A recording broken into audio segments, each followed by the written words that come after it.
السلام علیکم۔ عبداللہ بن عمرو بن عاص رضی اللہ تعالیٰ عنہ بیان کرتے ہیں کہ جب رسول اللہ صلی اللہ علیہ وآلہ وسلم مسجد میں داخل ہوتے تو یہ دعا کیا کرتے: میں شیطان مردود سے اللہ عظیم، اس کی ذات کریم اور اس کی قدیم بادشاہت و قدرت کے ذریعے پناہ چاہتا ہوں۔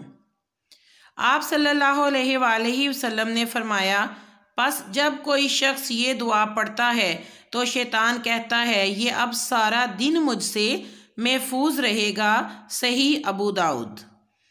رسول اللہ صلی اللہ علیہ وآلہ وسلم نے فرمایا، اے اللہ، میری قبر کو بت نہ بنانا کہ اس کی پوجا کی جائے، اور اللہ ان لوگوں پر سخت ناراض ہو جنہوں نے انبیاء علیہ السلام کی قبروں کو سجدہ گاہ بنا لیا۔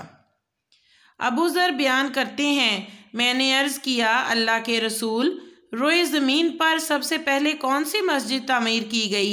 آپ صلی اللہ علیہ وآلہ وسلم نے فرمایا، مسجد حرام۔ راوی کہتے ہیں، میں نے عرض کیا، پھر کون سی مسجد؟ آپ صلی اللہ علیہ وآلہ وسلم نے فرمایا، مسجد اقصی۔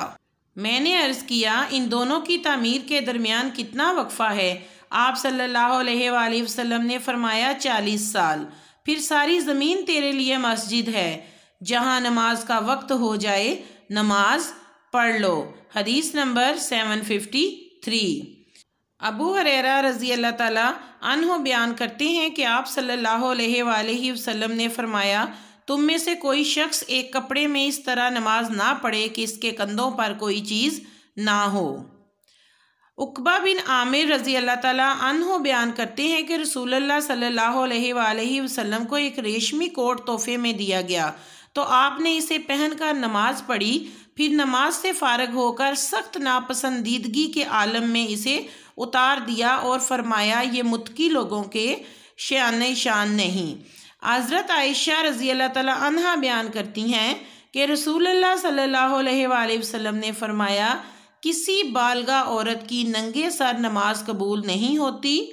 آپ کو حدیث مبارکہ کی ویڈیو اچھی لگے تو چینل کو سبسکرائب کریں، ویڈیو کو لائک اینڈ شیئر کریں۔ آپ سے درخواست ہے کہ مجھے سپورٹ کریں۔